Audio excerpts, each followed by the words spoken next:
자, 그럼 이어서 저울법 또는 가중평균법 또는 소맥법을 활용해서 농도 계산을 좀 빨리 한번 해보겠습니다. 자, 그러면 일반적으로 우리가 소금물 문제는 항상 소금을 계산해야 돼요. 거기서 시작한다라고 생각하시면 돼요. 공식은 하나라고 그랬죠?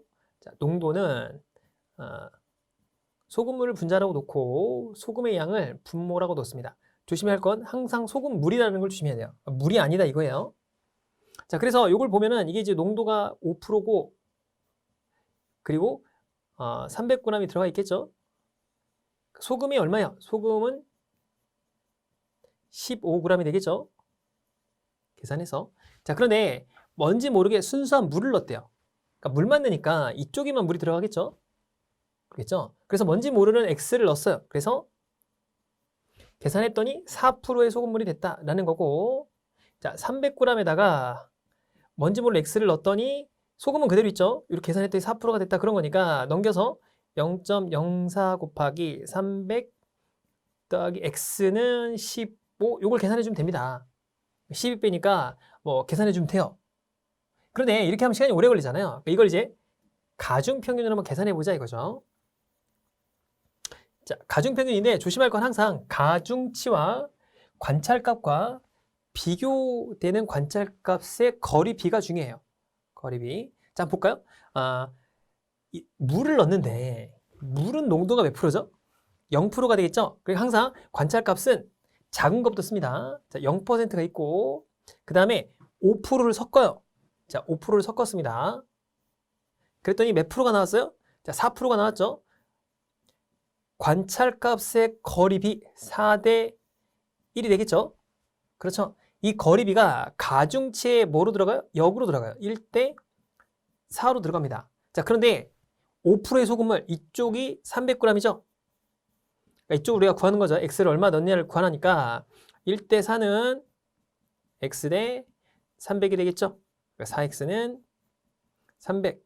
그래서 X는 75g. 이렇게 구해주면 훨씬 빠르겠죠? 그죠? 자, 조심할 건 얘가 거리 차이의 비죠? 거리 차이의 비. 그죠? 요걸 조심해라. 이 거리 차이의 비가 뭘로 들어간다? 밑에 있는 가중치의 역으로 들어간다. 이렇게 보면 되겠죠? 이쪽이 가중치고 이쪽이 관찰값이고 거리비가 나와서 계산을 해준 거죠. 이거는 관찰값을 주고 거리비를 준 다음에 뭘 계산한 거죠? 가중치를 계산하는 전형적인 문제였습니다. 그러니까 가평균이 가능한 거죠. 다음 문제 한번 풀어볼까요? 또 마찬가지로 그냥 제가 가중평균으로 계산해 보겠습니다. 12%의 소금물 300g 있고 물을 가열했더니 15%의 소금물이 되었대요. 자, 그럼 가열했다는 건 뭘까요? 물을 증발시킨 거죠. 그러니까 물을 뺀 거예요. 아까는 물을 넣었는데 이제 물을 뺐어요. 이렇게 해서 한번 생각해 봅시다. 300g의 물이 있는데 여기에 12%짜리의 이런 소금물이 있어요. 근데 물을 날렸어요. 물을 날렸더니 15%가 된 거죠. 그렇죠? 그럼 얼마인지 모르지만 물이 날아갔겠죠? 그렇죠? 그러면 자, 여기 이제 물이 날아갔으니까 예를 들어서 뭐 250g이 됐다고 해봅시다. 됐다고 해봐요. 그럼 날아간 물은 얼마예요? 50g이 되겠죠? 그렇겠죠? 예를 들은 거예요. 그럼 이 50g 날아간 건 농도가 몇 프로죠? 0%가 되겠죠? 그렇겠죠? 이 얘기는 뭐냐면 위의 문제하고 똑같은 거예요. 무슨 얘기냐? 생각해보면 250g의 물과 50g의 물을 섞으면 뭐가 되는 거죠? 12%가 된 거죠? 똑같은 문제죠. 그렇죠? 그러니까 증발했다는 건 그냥 똑같이 0%하고 15%짜리를 다시 섞는 거랑 똑같은 거예요. 그러니까 이 문제는 위의 문제랑 사실은 똑같은 문제인 겁니다. 그래서 자, 항상 관찰값은 작은 것부터 쓰라고 했어요.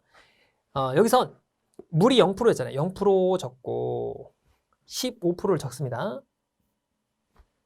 그랬더니 섞었더니 얼마나 돼요? 12%짜리가 300g이 된 거죠. 여기에 전체 값이 300g이 된 거예요. 자, 그래서 이 비중이 얼마예요? 0에서 12%가 된 거죠. 12가 되겠고 얘가 3이 되죠?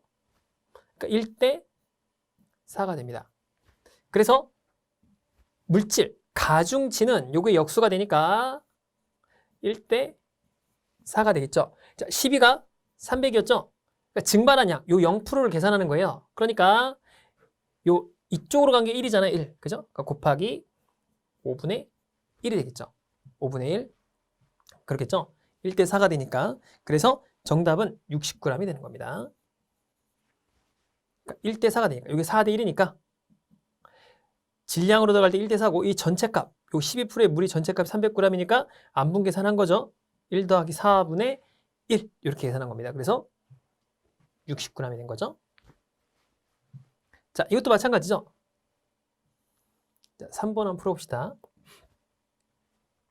7%의 소금을 300g에 Xg의 소금을 넣었더니 10%의 소금물이 되었대요.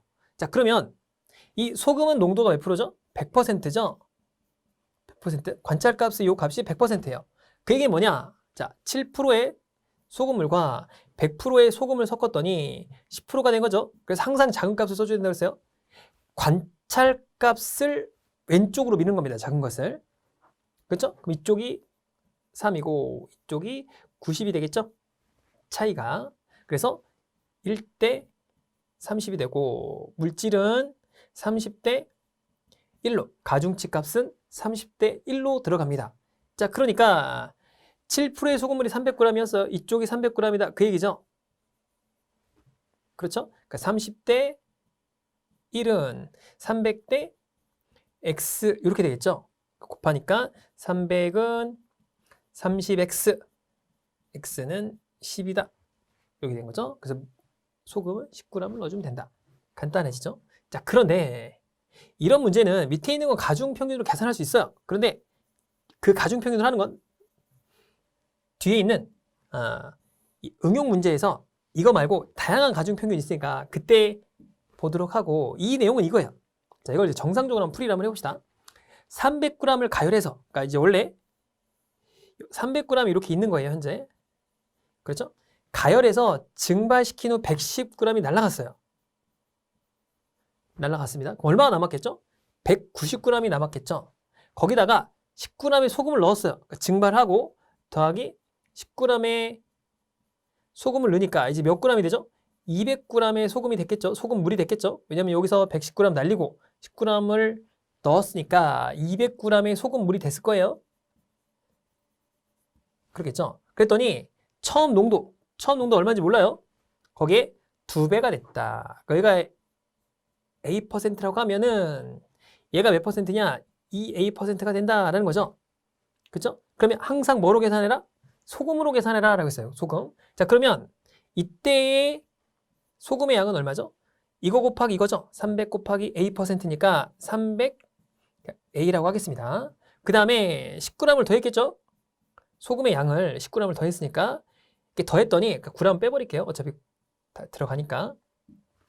얼마가 된 거예요? 곱하니까 400A가 됐겠죠. A. 그렇겠죠? 이렇게 계산이 된 거죠. 이게 이제 곱하니까 요 두 개를 요 값에다가 2A를 곱한 게 뭐가 되는 거예요? 이게 바로 소금의 양이 됐을 테니까. 그래서 100A는 10이 되고 A는 10분의 1이 된다. 그 얘기죠. 그죠? A%가 10분의 1이니까 약 몇 g이 되는 거예요? 여기 계산하니까 처음 농도가 얼마냐고 물어봤으니까 10%가 맞겠죠? 10분의 1이니까. 그죠? 그래서 A%를 계산해주는 문제였습니다. 그러니까 이렇게 식을 쓰면 되게 간단하단 말이에요. 이거를 가중평균으로 쓰면 되게 복잡해져요. 그래서 처음에 110g에서 증발을 시켰기 때문에 여기다가 뭐 190으로 놓고 300으로 놓고 그 다음에 계산해주고 다시 한번 또 이 소금이 늘어난 10g하고 그 다음에 200g을 계산해서 2번 가중평균 해야 되는 정말 난해한 문제가 됩니다. 그러니까 뒤에서도 풀이해볼게요. 그러니까 중요한 건 이런 문제는 그냥 이렇게 풀면 돼요. 300g에서 110g 날리고 10g을 더했으니 200g이 됐는데 여기다가 농도가 2배가 됐으니까 농도를 A라 놓고 300A에다가 10 이렇게 해서 하는 게 훨씬 빠릅니다. 그래서 굳이 여러분들 이걸 갖다가 어렵게 가중평균을 이용할 필요가 없기 때문에 이 문제를 한번 넣어본 거예요. 그냥 계산해도 되죠. 간단하게 식을 세워서. 그러니까 이런 거는 자, 이런 문제는 왜 편리하게 가중평균이 됐나요? 생각해보면 두 개를 단순히 섞기 때문에 그래요. 그러니까 단순히 섞는 거는 가중평균이 됩니다. 그러니까 단순히 섞어서 다른 걸로 유도하는 문제는 가중평균으로 계산해 주면 돼요. 그런데 이렇게 자 110g을 뺐다가 19g을 다시 넣었다가 일부를 넣죠. 자, 일부를 넣었다 뺐다 하는 거는 그냥 일반식이 낫습니다. 그러니까 일반식으로 풀이하는 게 훨씬 이해도가 빨라요. 그래서 이렇게 그냥 풀이를 한번 해본 겁니다. 자, 넘어가서 이번에는 증가율을 한번 빨리 계산해 볼게요. 증가율. 자, 요 문제는 요거부터 한번 풀어보겠습니다. 왜냐면 2번 문제는 1번 문제는 좀 다르게 풀이하는 거라서. 자, 이 문제가 전형적인 문제죠. 작년에 성현이 마을의 이웃이 80명이었대요. 그런데 올해 남자 이웃은 30%가 증가하고 여자는 10%가 감소를 했습니다. 총 4명이 증가했다. 라고 했습니다. 자, 그러면 올해 남자 이웃은 몇 명이 증가했느냐 이렇게 물어봤어요. 올해 남자 이웃은 몇 명이냐라고 물어봤습니다. 그러면 자, 전 시간의 정수법에서는 작년 남자에다가 곱하기 자, 올해 남자는 30%가 증가했죠? 1.3을 곱했더니 자, 올해 남자가 된다라는 거잖아요.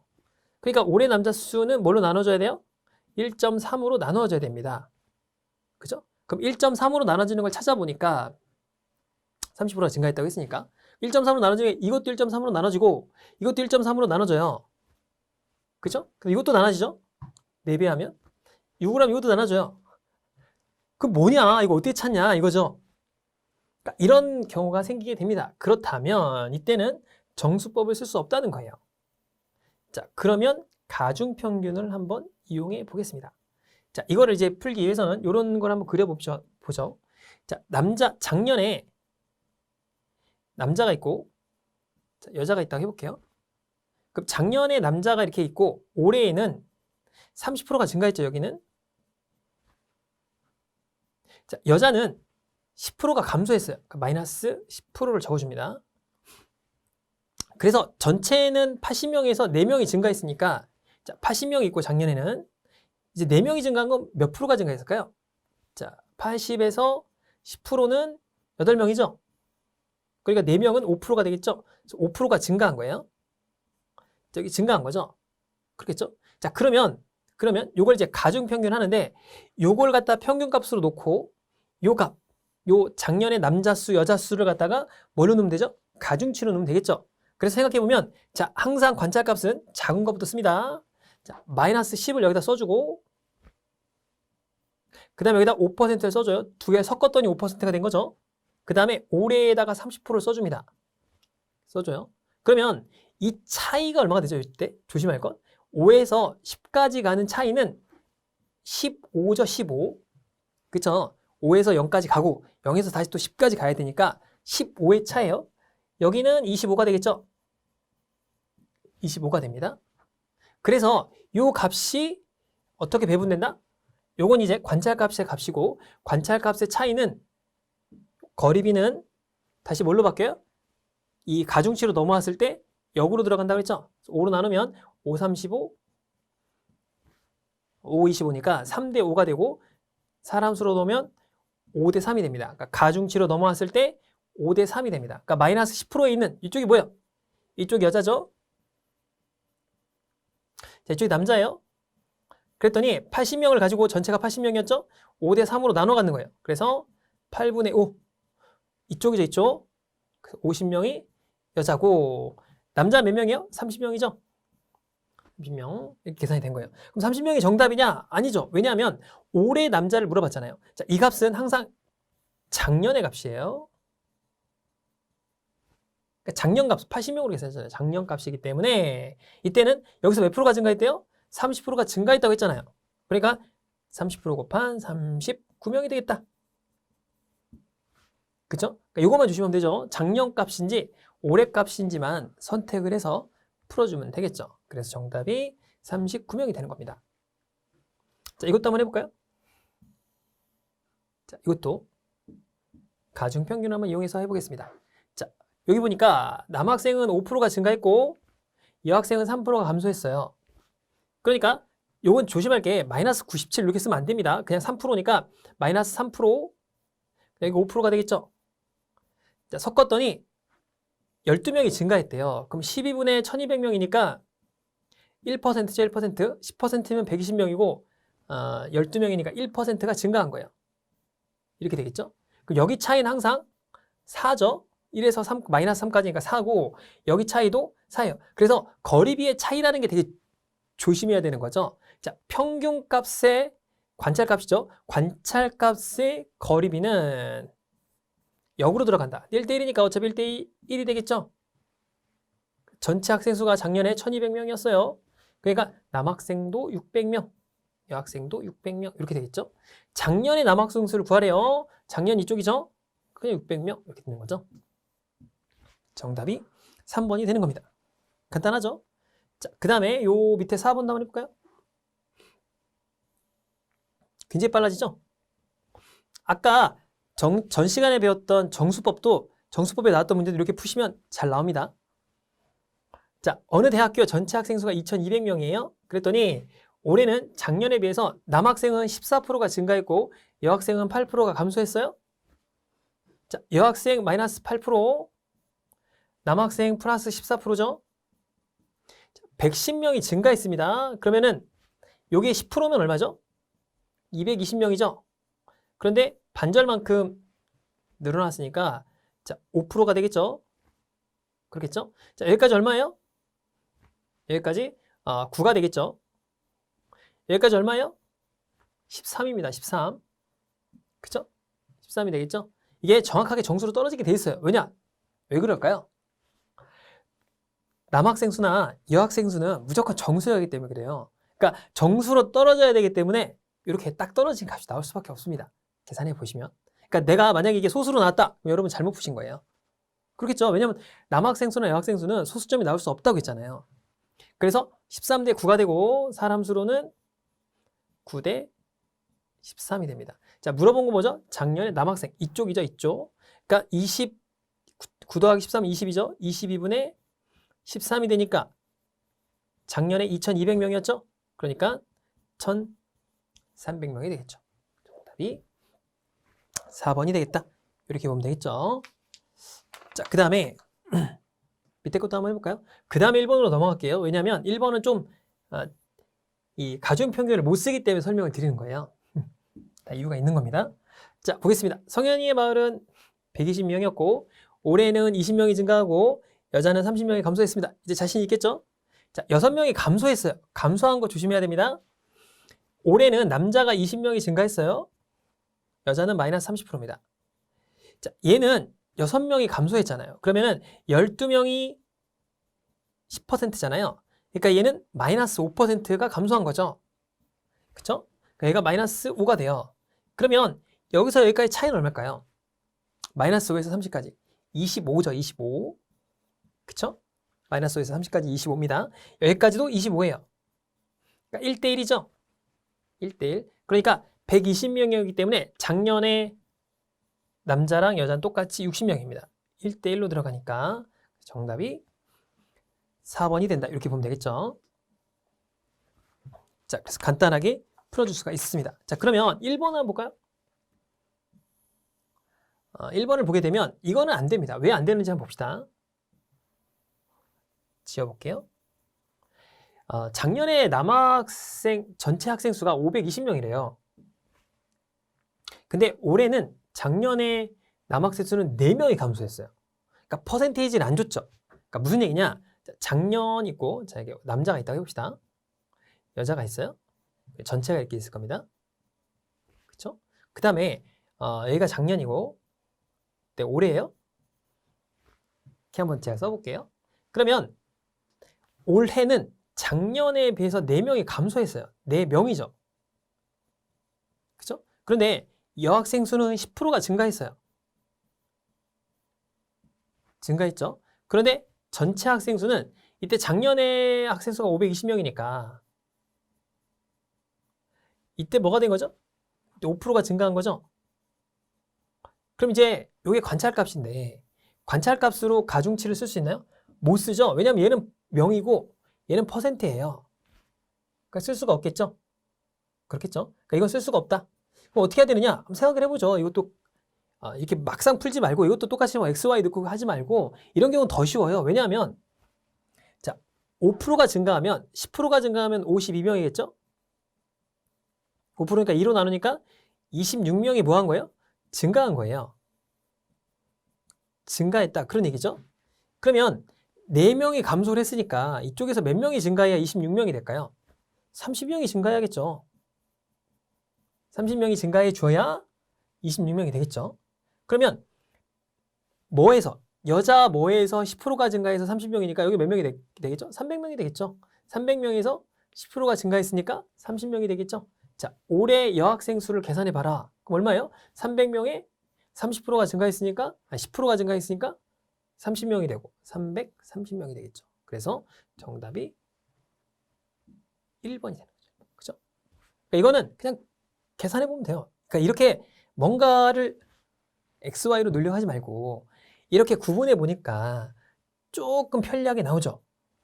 그렇지 않나요? 그래서 무조건 가중평균이 옳다라고 설명하는 건 잘못된 거예요. 그리고 여러분들 이제 그 오픈 카카오톡방 아시죠? 거기 들어가시면 문제풀이방 같은 자, 문제풀이방이 있어요. 거기 들어가면 애들이 쓸데없는 가중평균을 많이 씁니다. 이해도 안 가요. 그냥 직관적으로 풀면 풀리는 걸 아까 그 소금물에서도 그냥 직관적으로 풀면 풀리거든요. 그걸 굳이 가중평균을 해서 굳이 시간을 낭비해서 이걸 식을 만드는 게 더 어렵거든요. 그래서 더 시간이 많이 걸리는 경우가 있기 때문에 함부로 가중평균을 쓰는 게 아니에요. 그래서 이게 제가 드리는 적절한 예 중에 하나인데 이거 말고 오히려 제가 말씀드렸죠. 자료 해석에서 더 가중평균이 많이 쓰이기 때문에 제가 그거는 이제 자료 해석 시간에 가중평균을 어떻게 이용하는지 예를 설명을 드리도록 할게요. 자, 중요한 건 뭐냐? 가중평균 다시 한번 설명드리지만 가중치가 있고 자, 이쪽으로 와볼게요. 가중치가 있고 가중치는 여기서 인원이었죠. 가중치가 있고 그 다음에 이 가중치의 역으로 들어가는 게 뭐예요? 가중치가 1대 4다. 그러면 4대 1이라는 게 어떤 개념이냐? 이게 바로 요 관찰값의 차이. 요 차이죠. 여기가 A고 B라고 하면 A-B를 뭐로 안분하는 거죠? 곱하기 5분의 4. 그 값이 여기죠, 여기. 평균의 여기 값이 되는 거고 요 값은 뭐예요? A에서 B를 뺀 값에서 곱하기 5분의 1이 되겠죠. 그렇죠? 이 값이 이 값이다 라는 거예요. 요거를 이해하는 게 핵심입니다. 자, 이렇게 해서 가중평균을 마치도록 하고요. 자, 다음 시간에는 대입법이 있어요. 대입법은 굉장히 중요해요. 왜냐하면 대입을 하는 거죠. 이게 시간을 줄여주는 굉장히 좋은 팁 중에 하나예요. 자료 해석에도 쓰이고 그 다음에 자원 관리에도 많이 쓰이기 때문에 조금 활용도가 높은 거예요. 그래서 다음 시간에 대입법을 풀어보도록 하죠. 수고하셨습니다.